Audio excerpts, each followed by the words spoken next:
Sweetheart,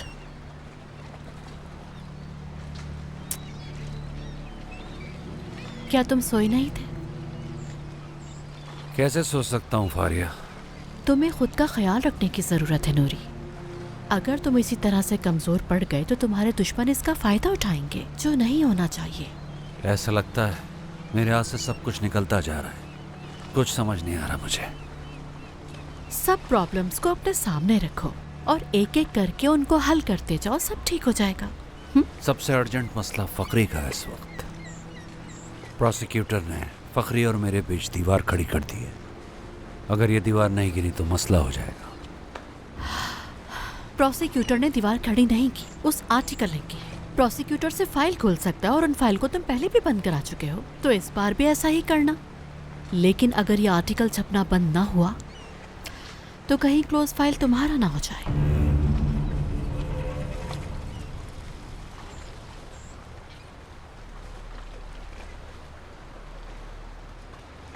नूरी sir, करीम पाशा मिलने आए हैं। जहां तक मेरी फाइल का ताल्लुक है, इसे क्लोज करना इतना आसान नहीं। गुड मॉर्निंग फारिया साहिबा। Good morning. डिस्टर्ब करने के लिए माजरत चाहता हूँ। अगर आप बुरा ना माने तो कुछ मामलात हैं, बात करना चाहता हूँ नूरी से।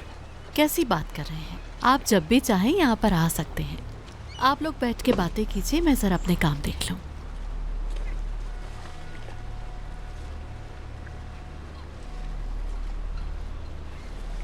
फखरी का कुछ पता चला नूरी? बस जल्दी पता चल जाएगा, आप फिक्र नहीं करें। और कितना वक्त लगेगा? उस तक पहुंचना बहुत जरूरी है हमारे लिए। जब तक सब ठीक नहीं हो जाता वो सामने नहीं आएगा, और जब मैं सब ठीक कर दूंगा तो ऐसे सामने आएगा जैसे कुछ हुआ ही नहीं था। लेकिन इस बार ऐसा कुछ नहीं होने वाला है। हमें अपने हक में अगर चीजें बेहतर करनी है तो फकरी से छुटकारा हासिल करना होगा। मैंने जर्मनी के दोस्तों तक खबर पहुंचा दी है, उन्हें सूरत हाल बता दी मैंने। इस मामले में जो जरूरी हुआ वो कर देंगे। हाँ, लेकिन फखरी को यह अंदाजा नहीं कि उसने हमारा काम कितना आसान कर दिया। फिर तो प्रोसिक्यूटर के पास कुछ नहीं बचेगा। बिल्कुल, लेकिन एक और भी बहुत बड़ा मसला है नूरी। अपनी बेटी के बारे में क्या सोचा? उस एडिटर की मौत की खबर ने उसे झंझोड़ कर रख दिया है। मुझे नहीं लगता कि अब वो हमारे मामलात में दखल अंदाजी करेगी। मुझे भी यही उम्मीद है नूरी। जानता हूं तुमने बहुत ही कुर्बानियां दी हैं हमारे लिए। कहीं इस मसले को हल करने के लिए तुम्हें कहीं बड़ी कुर्बानी ना देनी पड़ जाए।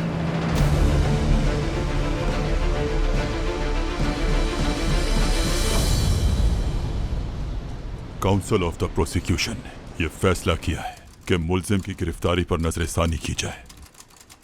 इस केस की नौयत को मद्देनजर रखते हुए और मुल्जिम के रिकॉर्ड को सामने रखते हुए हमें यह लगता है कि मुल्जिम की जमानत की जाए और उसे जेल में ना रखा जाए। हाँ तो मिस्टर आदिल, प्रोसिक्यूटर के इस फैसले पर आपकी क्या राय है?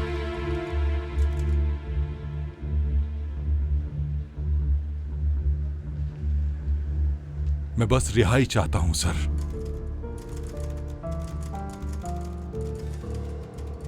अदालत ने यह फैसला किया है कि मुल्जिम आदिल कारा के रिकॉर्ड को देखते हुए और साथ ही साथ इस केस की नोयत को मद्देनजर रखते हुए इन्हें रिहा किया जाता है।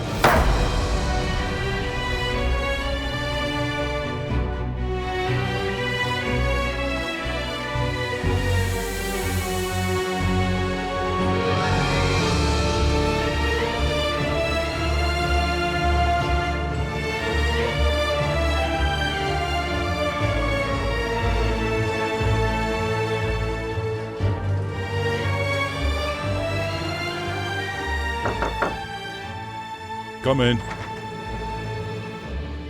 आ जाओ उरहान। अभी एक न्यूज पढ़ी है, तुम्हारे बाबा की इन्वेस्टिगेशन को देख रहा था। इस केस को मैं खुद लीड करूंगा। मैं जानता हूं कि आप ये केस मेरे हवाले नहीं कर सकते चीफ, लेकिन कुछ भी हो जाए मेरी जाती इन्वेस्टिगेशन जारी रहेगी। अंदाजा है मुझे इस बात का, ये तुम्हारा जाती मसला है। समझ सकता हूं मैं इस बात को, इस इंटेरोगेशन में तुम मेरी मदद करो, खुद लीड करो तुम, लेकिन मुझे हर पल की खबर चाहिए। आप बेफिक्र रहें सर, मैं आपको डिसअपॉइंट नहीं करूंगा। और हाँ, मैं अक्सर जज्बाती फैसले भी कर जाता हूं। बस इस बात का ख्याल रखना कि जज्बात में कोई फैसला ना हो, चाहे तुम्हारे बाबा का ही केस क्यों ना हो। किसी सूरत कानून हाथ में मत लेना। आपके फॉलोवर तैमूर यलमास, मेरे बाबा के कत्ल में उनका बहुत अहम किरदार है। मगर कैसे? फखरी को उन्होंने ही मजबूर किया था कि रिपोर्ट को खुदकुशी का नाम दे दिया जाए। ऐसे आदमी को तो सालों पहले जेल में होना चाहिए था। समझ गया, तुम उससे इन्वेस्टिगेट कर सकते हो, परमिशन है मेरी तरफ से। बात अब हम सब की है, हमारी इज्जत की है। जाओ और जो ठीक लगे करो तुम। कानून पर लगे इस काले धब्बे को मिटाना होगा हमें। Thank you so much sir.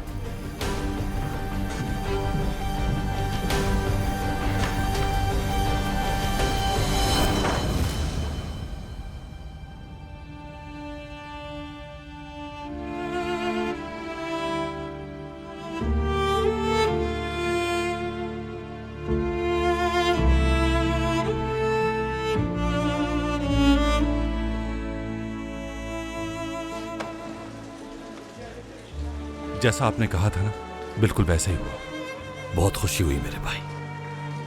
अब फखरी के पास जाओ, तुम्हारे अलावा मैं किसी पे भरोसा नहीं कर सकता। आप फिक्र मत करें। ख्याल रखना अपना।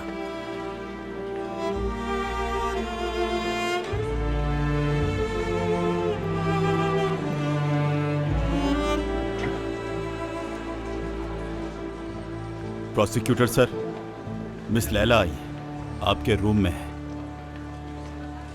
बहुत बहुत शुक्रिया।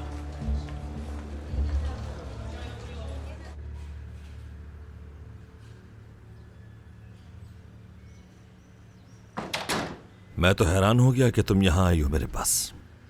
ठीक तो हो ना? बिल्कुल भी नहीं। यकीनन कुछ खास होगा जो मेरे आने से पहले ही तुम यहां आ गई। मैं बहुत डरी हुई हूँ रहान, और ये सिर्फ मैं तुमसे कह सकती हूँ। क्यों डर रही हो लैला? मजीद किसी को नहीं खोना चाहती। तुम्हें अंदाजा नहीं है कि मैंने क्या कुछ खोया है इस अरसे में। मुझे लगा था कि आदत हो गई है, लेकिन ऐसा कुछ भी नहीं है। अब मुझे बहुत डर लगने लगा है। हम किसी को नहीं खोएंगे लैला।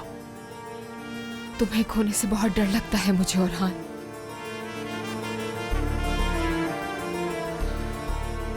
मेरे बाबा कहते थे कि खौफ इंसान की हिम्मत बढ़ाने में मदद करता है। मुझे इसी चीज का डर रहता है कि ये लोग अगर इसी तरह मजीद ताकतवर होते गए, पता नहीं मजीद कितने मासूमों की जिंदगियां बर्बाद करेंगे। और तभी मैं हिम्मत नहीं हारता। ये मुश्किलात सिर्फ तुम्हारी जिंदगी में नहीं है, सिर्फ हमारी ही जाने खतरे में नहीं है। हाँ, लेकिन सिर्फ हम ही हैं जो इन्हें रोक सकते हैं। हम हर कदम पर खो रहे हैं अपनों को, और कितना बुरा होगा हमारे साथ।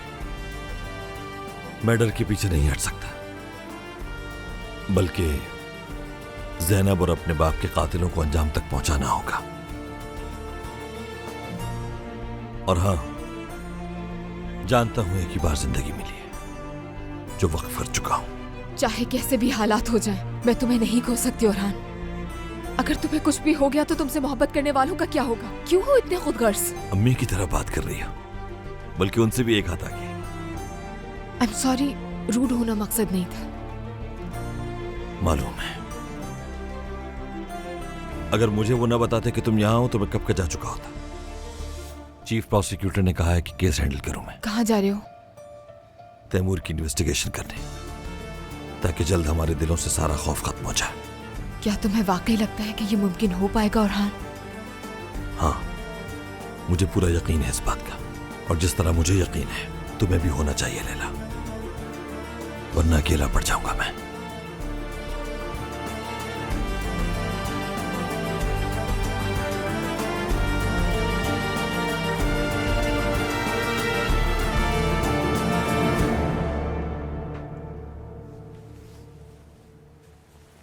तानिया, तानिया आराम से, तुम अब तक ठीक नहीं हुई, चक्कर आ जाएंगे तुम्हें। नहीं, मैं ठीक हूँ बाबा। वॉशरूम जाना है क्या? मैं थक गई हूँ लेटे लेटे बाबा। तानिया, बच्चों जैसी हरकतें मत करो। क्या हो गया बाबा? तबीयत खराब होती तो बता देती ना आपको। तानिया, देखो कौन आया है। क्या मैं अंदर आ सकता हूँ? आदिल, मुझे तो यकीन ही नहीं हो रहा। शुक्र है तुम मुस्कुराई। कैसे हो तुम आदिल? मैं बिल्कुल ठीक हूँ बाबा। चलो तुम बहन भाई बात करो, मैं बाहर जाकर बैठता हूँ। कोई काम हो तो बुला लेना।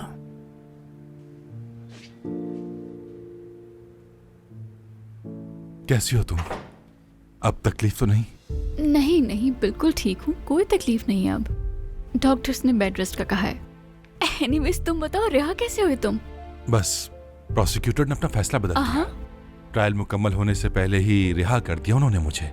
ओह, कितना अच्छा फैसला किया उन्होंने। तुम मुझे छोड़ो, अपना बताओ। मैं ठीक हूँ, बस यहाँ लेटे लेटे बोर हो गई हूँ। जेल में रहने से तो बेहतर है ना ये जगह। यहाँ का हाल भी जेल जैसा है, देखा नहीं तुमने? गार्ड्स खड़े हैं बाहर निगरानी करने। हाँ सही कह रही हो, तुम अकेले नहीं छोड़ने वाले ही है।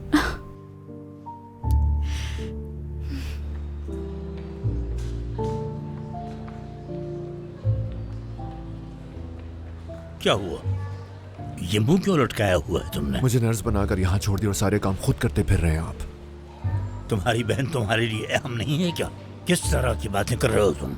ठीक है, तो फिर आप यहाँ क्यों नहीं रुकते? मैं क्यों रुकूं?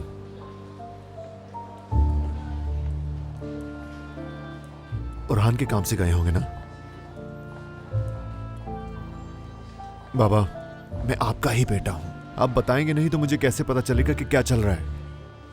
आखिर तुम में ये सवालात करने की हिम्मत कहां से आई? हाँ, जवाब दो। क्या तुम खुद को इस काबिल समझते हो? दुश्मनों की तरह सवालात मत करो। ठीक है, कोई औकात नहीं मेरी। नहीं बताएंगे ना कुछ? समझता हूं मैं। कम से कम आदिल की रिहाई का तो बता देते मुझे। अब तक जो भी हुआ है सब सामने तुम्हारे, अब खामोश रहो।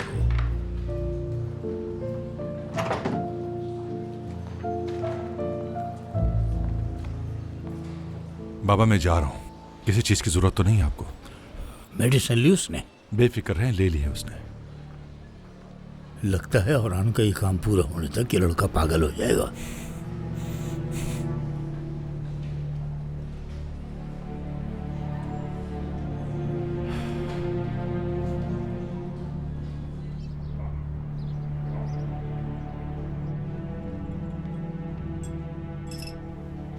मुझे तो यकीन ही नहीं हुआ, एक ऐसा चीफ प्रोसिक्यूटर जिसने पता नहीं कितने मुजरिमों को जेल भिजवाया और आज खुद जेल में है। मुझे तो उनकी हालत देखकर सिर्फ उन पर तरस ही आता है मिस्टर औरहान। इंसाफ एक जैसा होना चाहिए। जुर्म चाहे हाकिम ने किया हो या प्रोसिक्यूटर ने, कानून की नजर में एक ही सजा होनी चाहिए। ठीक कहा, ऐसा ही होना चाहिए, लेकिन इंसान। सर तैमूर साहब आ गए हैं। भिजवा दो उन्हें।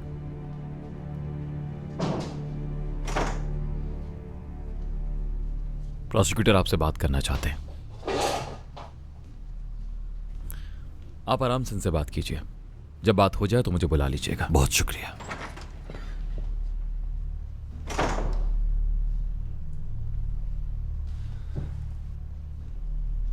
मैंने बैठने को नहीं कहा तुम्हें। तो फिर गार्ड को बुलाओ और उसे कहो कि मुझे आकर ले जाए। मुझे मालूम है तुम ऐसा नहीं करोगे, क्योंकि तुम्हारे सवालों के जवाब मेरे पास हैं। और अगर तुम्हें मेरी मदद चाहिए तो तुम्हें मेरी इज्जत करनी होगी। क्या होगा अगर तुमने अब भी मुंह ना खोला तो? फखरी भी पहले ऐसा ही था, लेकिन जल्द ही हार मान गया और तुम्हारा सौदा कर डाला। उसने बताया कि तुमने ही पोस्टमार्टम रिपोर्ट में तब्दीली करवाई। यह बताकर खुद तो वो बाहर भाग गया, लेकिन तुम तो कहीं नहीं भाग सकते। मुझे बता दो कि मेरे बाप का कत्ल किसने किया, तो तुम्हारी प्रोटेक्शन मैं करूंगा। यह मैं अच्छी तरह जानता हूं औरहान कि मेरा बचना नामुमकिन है। तुम्हारे बाबा की ये फाइल खुलते ही वो लोग मुझे खत्म कर देंगे। क्या होगा अगर तुमने अब भी मुंह ना खोला तो? तुम्हें जिंदा छोड़ देंगे वो? तुम्हारी आखिरी उम्मीद अब मैं ही हूं तैमूर। तुम गलत हो औरहान।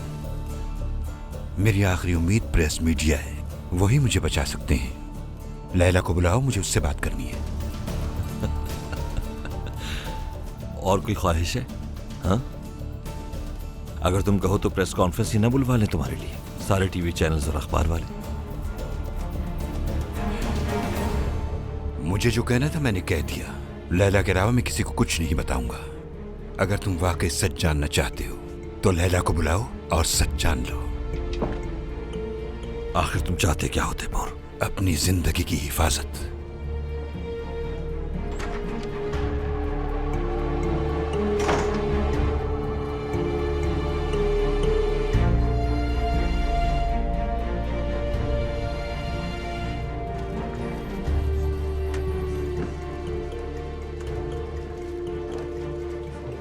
मुझे तो अभी तक बिल्कुल भी यकीन नहीं आ रहा है। कुछ देर पहले तक तो हम कितने ज्यादा खुश थे। हाँ वाकई, उनका चेहरा तो मेरे सामने से नहीं हट रहा।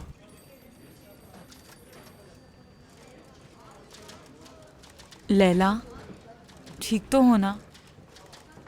नहीं हूँ ठीक आरज़ू, बिल्कुल भी नहीं। तुम कुछ दिनों के लिए छुट्टियों पर चली जाओ। सब कुछ इतना अचानक हुआ, मुझे लगता है तुम्हें रेस्ट की जरूरत है। बड़ी गपशप चल रही है यहाँ तो।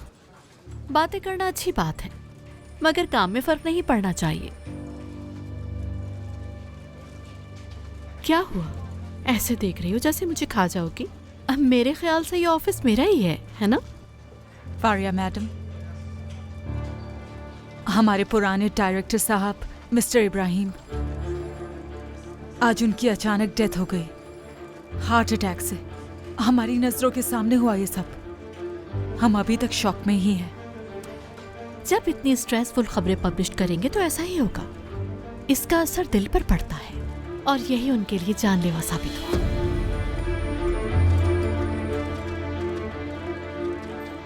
लैला, इग्नोर करो। क्या मदद कर सकता हूँ मैं आपकी? औरहान बात कर रहा हूँ। लैला से बात हो सकती है मेरी? औरहान। हेलो लैला, मुझे तुम्हारी मदद की जरूरत है। तैमूर बात करना चाहता है प्रेस से, लेकिन सिर्फ तुमसे मिलना चाहता है। क्या तुम आ सकती हो यहाँ? यही है ना तुम्हारी मेडिसिन?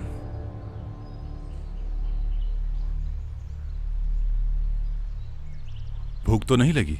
लड़कों ने तुम्हें कुछ खाने को नहीं दिया? यहां दम घुट रहा है, मुझे बाहर जाना है। रुको जरा।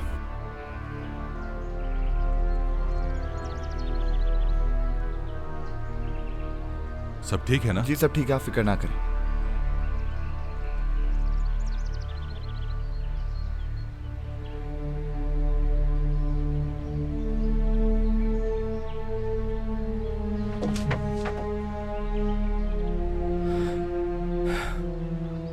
अच्छा लग रहा है ना?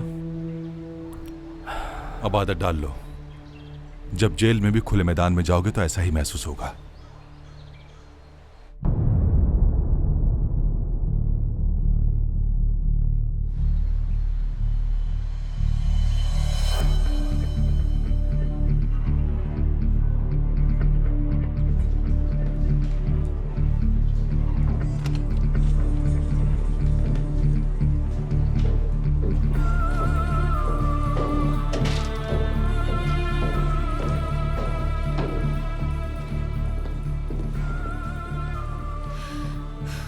ये बात अजीब नहीं लगी कि वो सिर्फ प्रेस से बात करेगा? और अगर जरूरी भी था तो इस फील्ड में सिर्फ मुझसे ही क्यों? वो जानता है कि सच बताने के बाद बात फैल जाएगी। वो चाहे जितनी कोशिश कर ले खुद को छुपाने की, वो लोग उस तक पहुंच जाएंगे। हो सकता है यही सोच रहा हो सकता है कि सोच रहा हो तुमसे बात करके गवर्नमेंट से प्रोटेक्शन मांग लेगा। पिछली खबर पब्लिश करने की कीमत इब्राहिम सर की जिंदगी थी। इस बार शायद ही मैं किसी को कन्विंस कर पाऊं खबर पब्लिश करने पर। लैला, मेरे लिए इस वक्त जो सबसे अहम है वो अपने बाबा के कातिलों तक पहुंचना है। तैमूर के सच बताने के बाद तुम्हारी मर्जी है कि खबर पब्लिश करती हो या नहीं। ठीक है।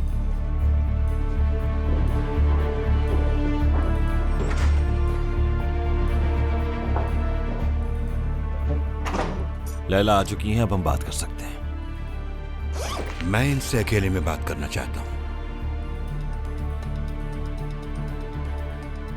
तैमूर, बहुत हो गया।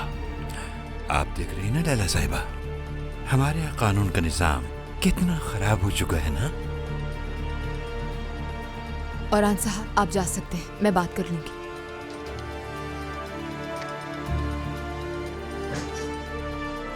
मैं दरवाजे पर ही हूं।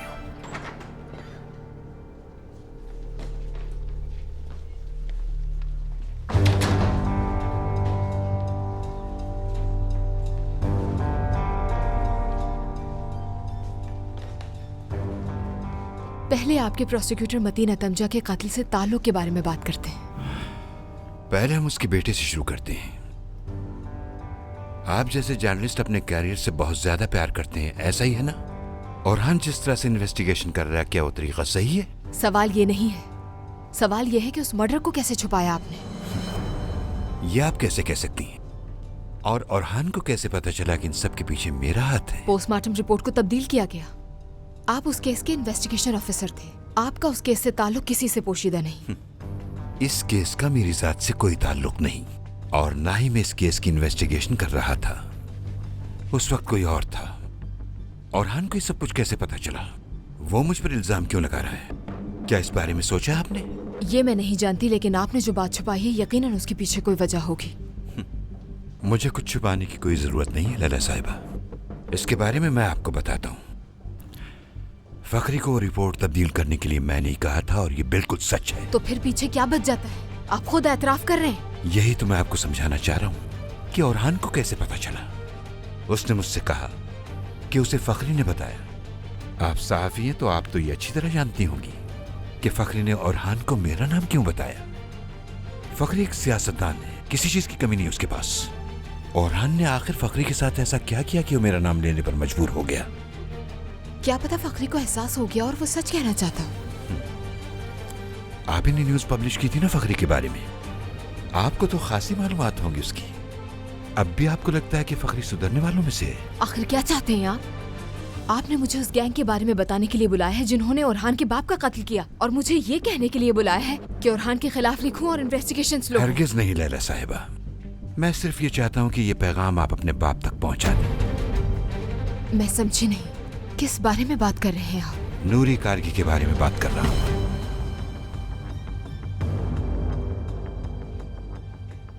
डरो मत, तुम्हारा ये राज राज ही रहेगा। अपने बाप से जाकर कहो कि मुझे फौरन यहां से निकाले, वरना औरहान के साथ साथ तुम्हारी असलियत सबके सामने आ जाएगी।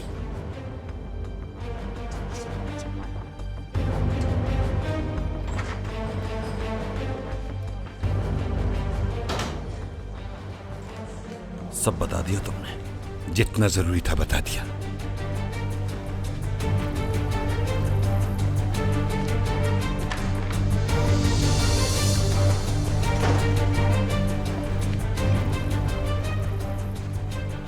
उसने नाम बताया तुम्हें? लैला,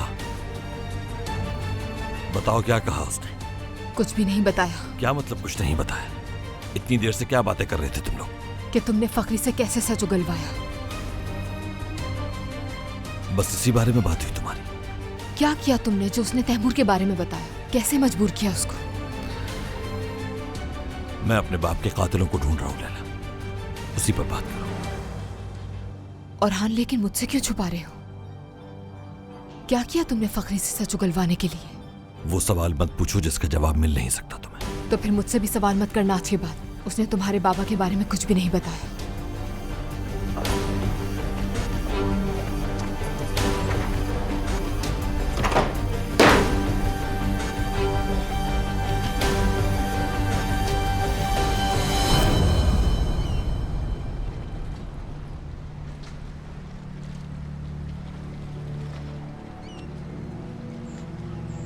आप मुझसे मिलना चाहते थे?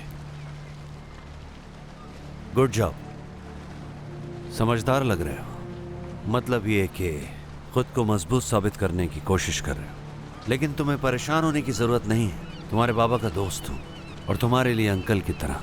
बहुत शुक्रिया आपका। मेरे बाबा ने हमेशा आपको अच्छे ही लफ्जों में याद किया है।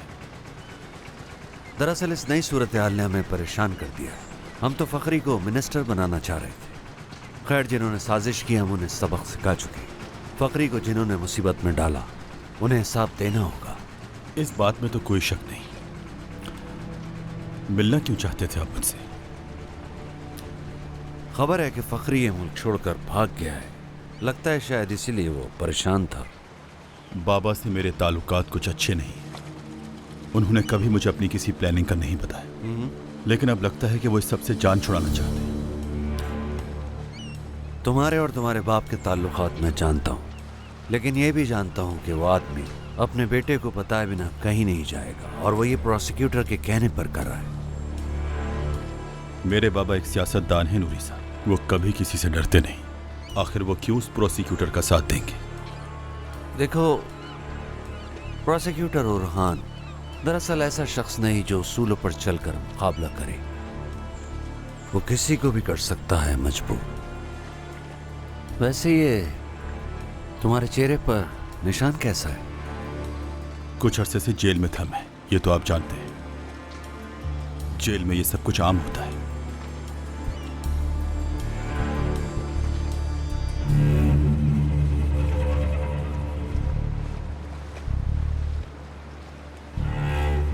देखो, तुम और तुम्हारे बाबा हमारे लिए अहम है। अल्लाह ना करे कि तुम्हारे बाबा को कुछ होता है तो उनकी जगह मैं तुम्हें देखना चाहता हूं। देखो, अगर तुम आगे बढ़ना चाहते हो तो बिला झिझक आ जाना मेरे पास।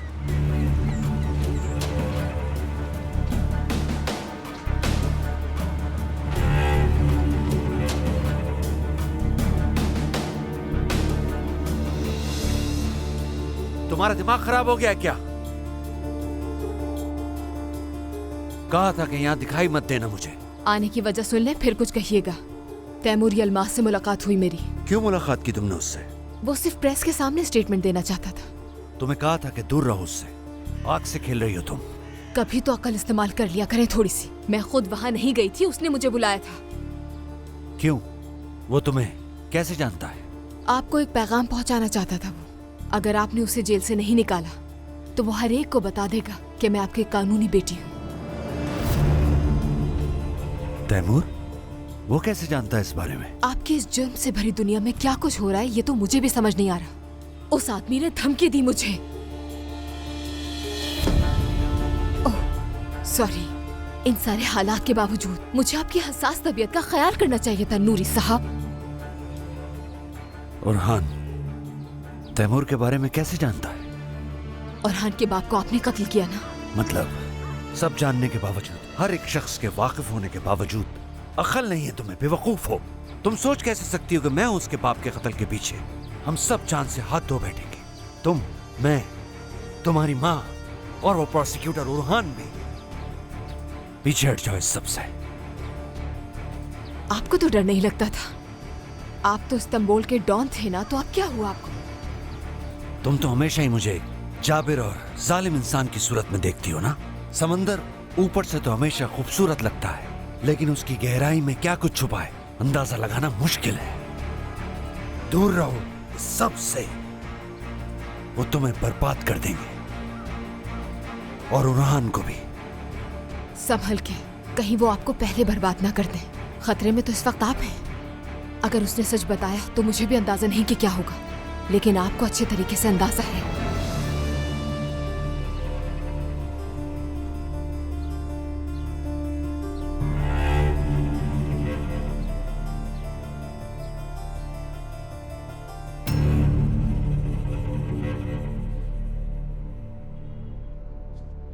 सर, फखरी के बारे में खबर मिली है। तो अब तक काम हुआ कि नहीं?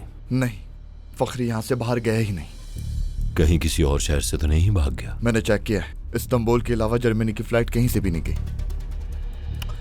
मुझे लगता है हमने उस प्रोसिक्यूटर को कुछ ज्यादा ही हल्का ले लिया है हसन। मैं कुछ समझा नहीं सर। अरे देखो ना, हम अब तक यही सोच रहे थे कि फखरी इस मुल्क से भाग गया है, लेकिन वो इस वक्त भी उस प्रोसिक्यूटर के कब्जे में है। वो उसे हमारे खिलाफ इस्तेमाल करेगा। अब मेरे लिए क्या हुक्म है? बिन्यामीन का बेटा रफीक नूरी का आदमी है, उससे फखरी के बारे में पता करवाओ, और उस फखरी के मिलते ही तुम उसका काम फौरन से तमाम कर देना। समझ गए मेरी बात? कोई गलती नहीं होनी चाहिए। जैसा आपका हुक्म सर।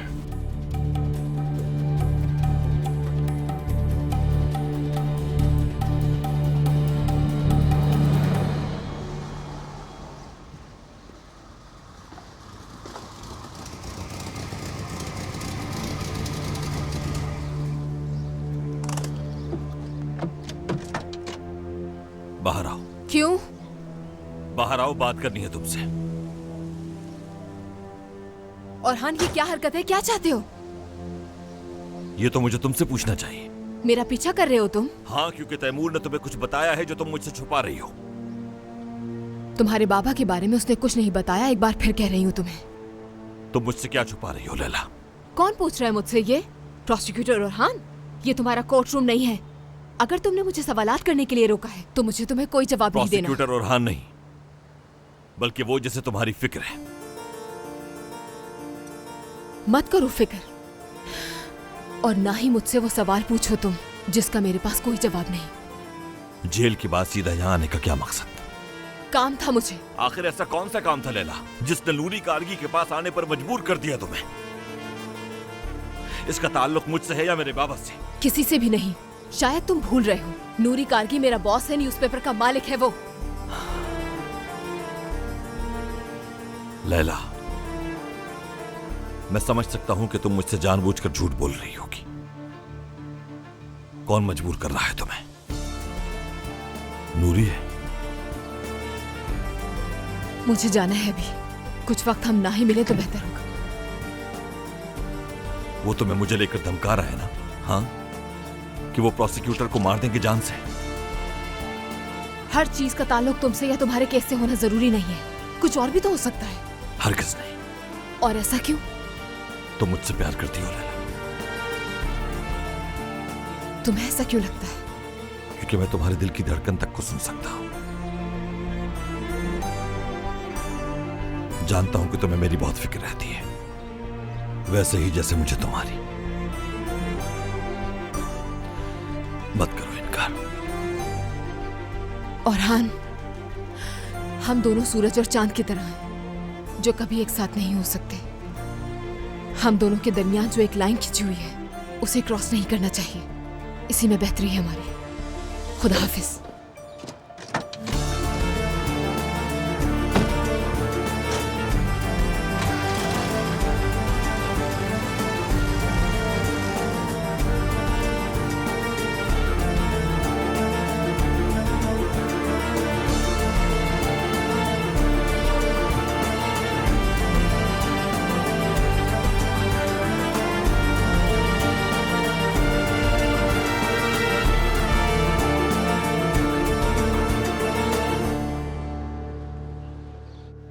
जहरा आंटी ने तुम्हारे लिए बनाया है, बिल्कुल फ्रेश है। खाओ बेटा खाओ, आराम से बेटा, पसंद आएगा तुम्हें।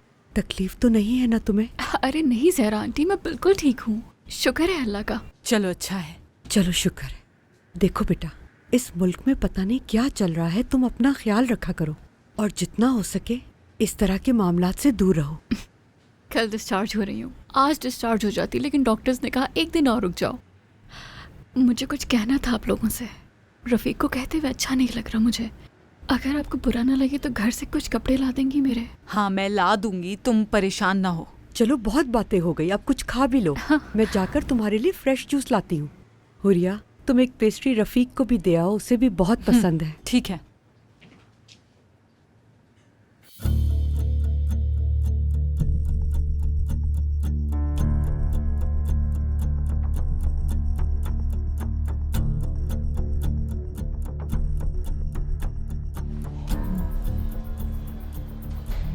नर्स जी, मुझे देख के बताइए कि पेशेंट नंबर 208 की रिपोर्ट्स आई या नहीं। ठीक है डॉक्टर।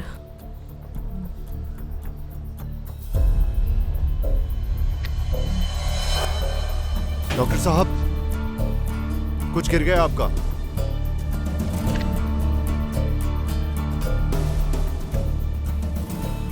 जहरा आंटी ने भेजा है, ये ले लो। एंजॉय। बहुत शुक्रिया। कोई बात नहीं।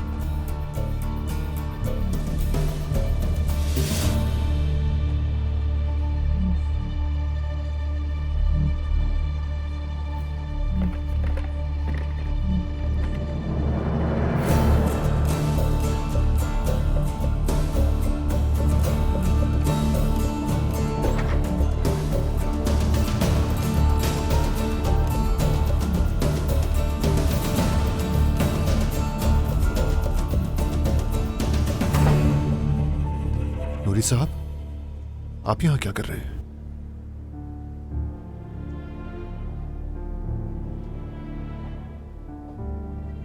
फिक्र हो रही थी मुझे और अपने बाबा को संभालने में मुश्किल तो नहीं हो रही ना तुम्हें? बस देखना चाह रहा था कि सब कुछ ठीक तो है ना। हमारे बीच सब खत्म हो गया था जब आपने मेरी बहन को नुकसान पहुंचाया। मेरा अब आपसे कोई ताल्लुक नहीं। तुम्हारी बहन जिंदा है अब भी, उसका इलाज चल रहा है मेरी वजह से, वरना तस्वीर का कुछ और ही रुख देखते तुम। और हाँ, जैसा कि तुमने कहा कि तुम अब काम नहीं करोगे, तो तुम्हारे बाबा को भी खबर होनी चाहिए कि उनकी पीठ में छुरा घोंपने वाला उनका अपना बेटा था। फिर देखेंगे तुम्हारा बाप क्या करता है और तुम्हारी बहन। हाँ?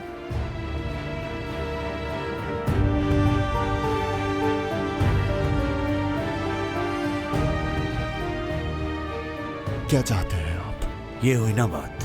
स्मार्ट बॉय, अच्छा फैसला किया तुमने। हमें किसी की तलाश है जो उरान के कब्जे में है। तुम हमें बताओगे कि वो कहाँ है, उसके बाद तुम्हारी गुस्ताखी में माफ कर दूंगा।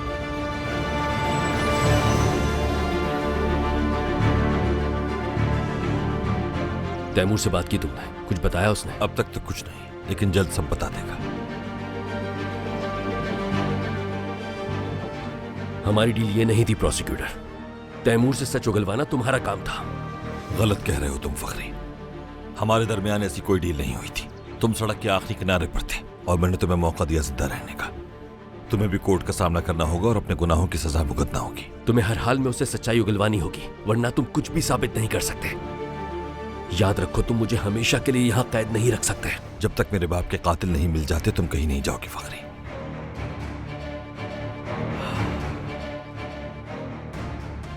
चाहे इसके लिए अपनी जान ही क्यों न देनी पड़े।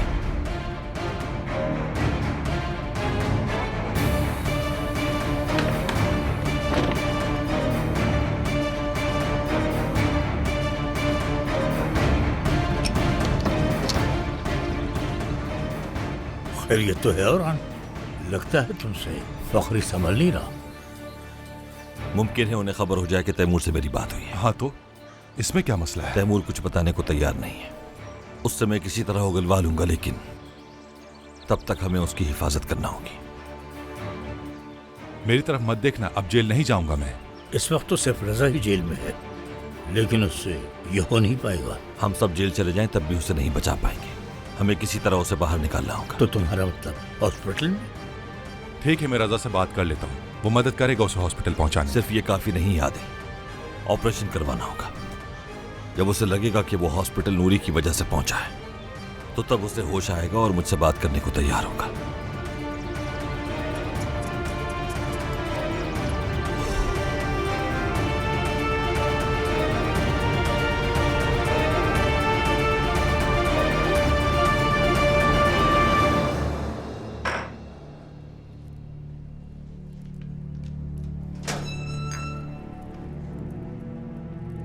रजा, तुम्हारे लिए खत आया है।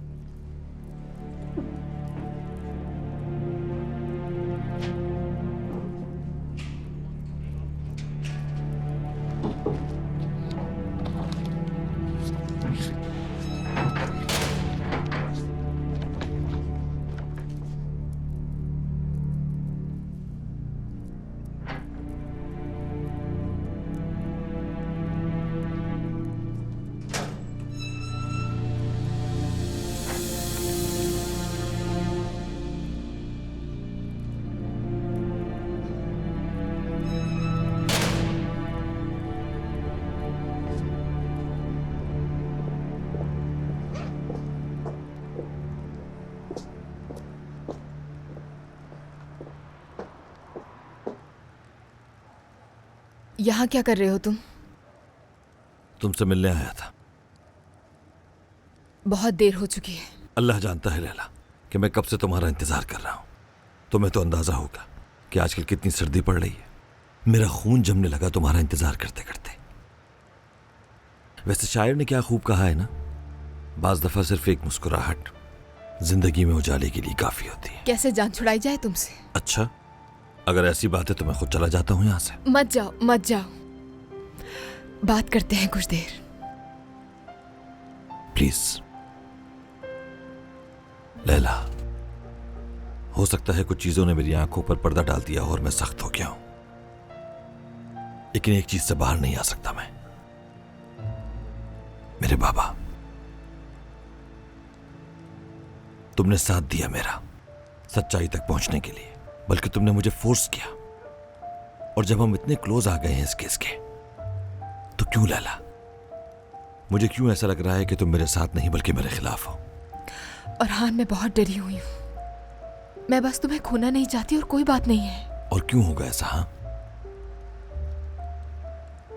नूरी कारगी धमका रहा है ना तुम्हें, या फिर तुम्हारा मासी? नूरी है ना, उसी ने कहा होगा कि वो मुझे कत्ल कर देगा, या फिर इस सबका तुम्हारी जात से कोई ताल्लुक है? लैला प्लीज कुछ तो जवाब दो मुझे। कितना तकलीफदेह है ना। शायद हम इस वक्त अपने बारे में भी बात कर सकते थे, लेकिन शायद कुछ बचा ही नहीं हमारे दरमियान। कुछ भी ऐसा जिसमें सिर्फ हम दोनों का जिक्र हो। तुम्हें लगता है कि हम कभी नॉर्मल जिंदगी गुजार पाएंगे? इंसाफ के लिए बात करने वाली लैला ऐसी बातें कर रही है। मुझे अपनी कोई परवाह नहीं है, लेकिन इस वक्त हमारे हाथ बंधे हुए हैं, तुम और मेरी माँ, हत्ता के ज़हरा आंटी, हुरिया और अजान के लिए। हम जितना करीब आते जा रहे हैं, अपनों को खोते जा रहे हैं। जिंदगी में पहली बार मैं बस हार मानना चाहती हूँ। अब क्या हमारी जिंदगी की अहमियत नहीं? क्यों ना यहाँ से दूर चले? हम किसी भी छोटे से गांव में रह लेंगे। तुम वहां के लॉयर की हैसियत से मसाइल हल करना, मैं उस गांव का एक छोटा सा अखबार रन करूंगी, लोगों को नौकरियां मिलेंगी। सब कुछ यहाँ छोड़कर आगे बढ़ जाते हैं। तुम नहीं चाहते कि हम दोनों खुशहाल जिंदगी गुजारें? मैं अपनी पूरी जिंदगी तुम्हारे साथ गुजारना चाहता हूं लैला,